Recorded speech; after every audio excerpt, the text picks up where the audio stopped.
भूमिका श्रृंखला में आगे बढ़ते हुए आज हम टीन एज समस्या के समाधान के बारे में बात करेंगे और मेरे साथ है मनोविज्ञान विशेषज्ञ श्रीमती मनीषा ठक्कर।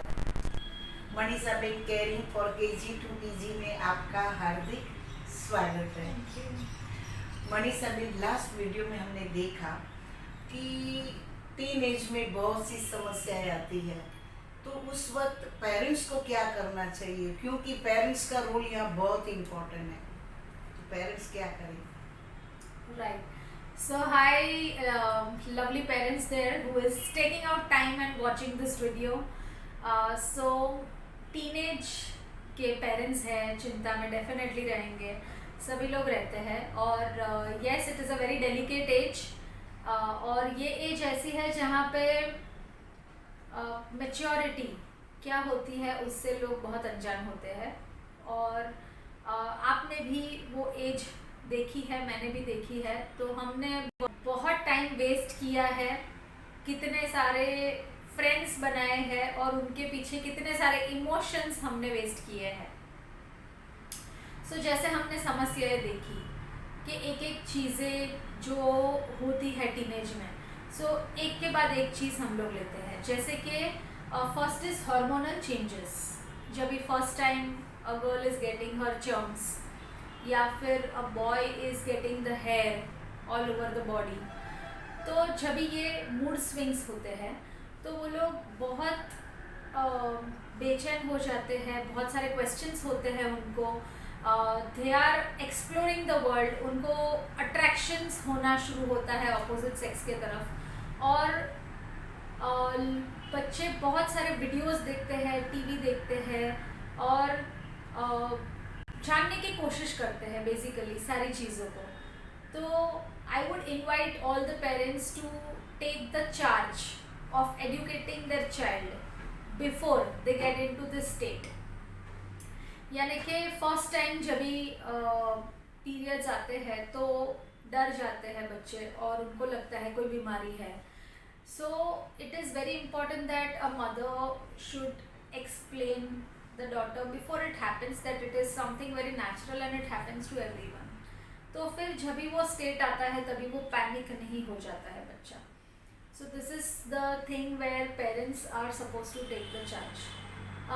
बहुत ज़्यादा चांसेस है, अगर हम ऑफकोर्स घर में कोई सिखाता नहीं है कि आप स्मोक करो या ड्रिंक करो, देख के करते हैं बच्चे घर पे, लेकिन अगर घर पे बहुत संस्कारी है फिर भी बाहर पीयर प्रेशर होता है जहाँ पे फ्रेंड्स कर रहे हैं इसलिए मुझे करना होगा ये ग्रुप में फिट इन होने के लिए। तो जब भी ऐसा होता है और अगर आप सडनली अपने बच्चे को देख रहे हो कि भाई वो स्मोक कर रहा है या वो ड्रिंक कर रहा है, दो टाइप के पेरेंट्स होते हैं। एक पेरेंट ऐसा होता है कि ऐसा पॉसिबल ही नहीं है, मेरा बच्चा ऐसे कर ही नहीं सकता, और दूसरे पेरेंट्स ऐसे होते हैं जो सीधा जाके थप्पड़ लगाते हैं। अभी ये दोनों तरीके रॉन्ग है।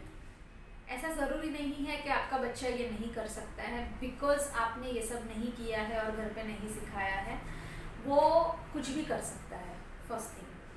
और आपको क्या करना है इज़ बीइंग काम, रिएक्शंस नहीं देने हैं।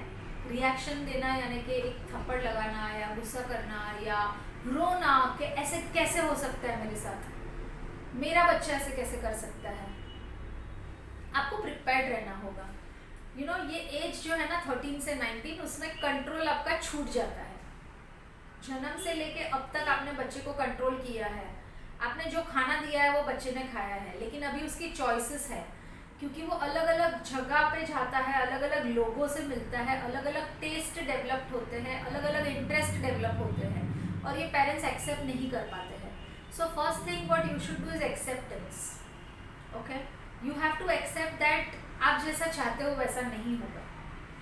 दूसरा, you have to be a good listener.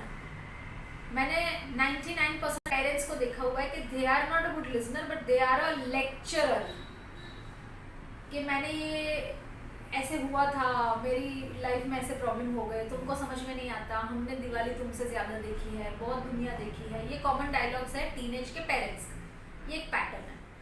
और टीनेजर्स का पैटर्न है कि सामने बोलना कि you mind your own business, don't get into my room, I need space, I need privacy.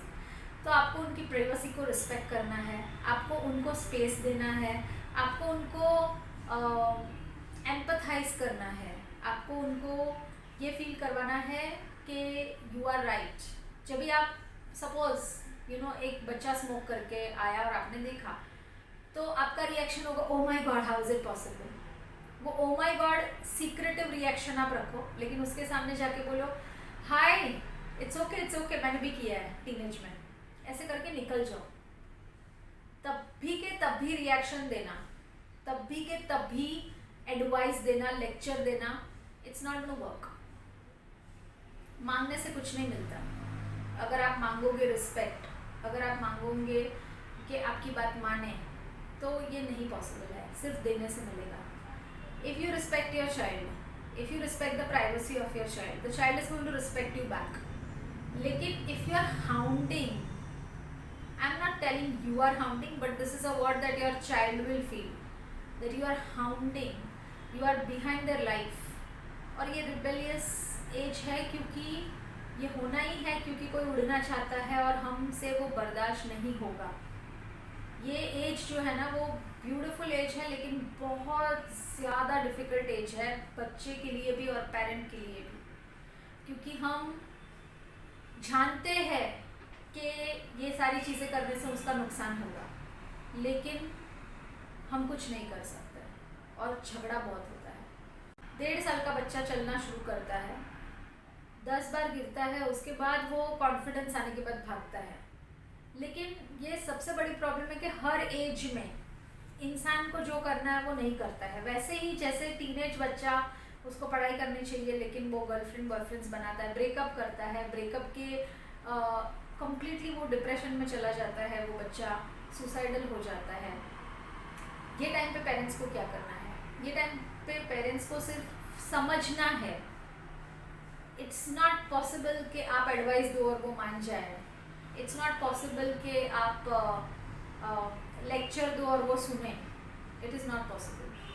सो ऐसे सब केसेस में you please remember certain points. The point number 1 is empathise, okay. Point number 2 is sympathise, यानी कि आपको दया आनी चाहिए। अगर आपका बच्चा कुछ गलत कर रहा है तो गुस्सा नहीं आना चाहिए। अगर वो डिप्रेशन में है, स्ट्रेस में है, सुसाइडल है, गर्लफ्रेंड है, बॉयफ्रेंड है, अफेयर में है, you have to sympathize, you have to empathize. Empathize यानी कि उनको हम 100% समझना है। Third, you have to be a good listener. Fourth, you have to stop advising. Fifth, you have to stop lecturing. Sixth, you have to stop immediate reactions. Instant reactions को completely बंद करना है। इतना कैजुअल बना दो वो चीज़ को, चाहे कोई भी चीज़ हो। जैसे कि मम्मा मुझे कोई लड़की पसंद है, चलो हम लोग देखने जाते हैं, मुझे भी देखना है। मम्मा मुझे कोई लड़का पसंद है। ये भी हो सकता है कि आजकल का मेजर इश्यू ये भी है कि लेस्बियंस और गे होते हैं, मतलब लड़के को लड़के पसंद है, लड़कियों को लड़कियां पसंद है। ये भी पॉसिबिलिटी है। तो ऐसा कुछ है तो भी you don't have to give reactions. बहुत बहुत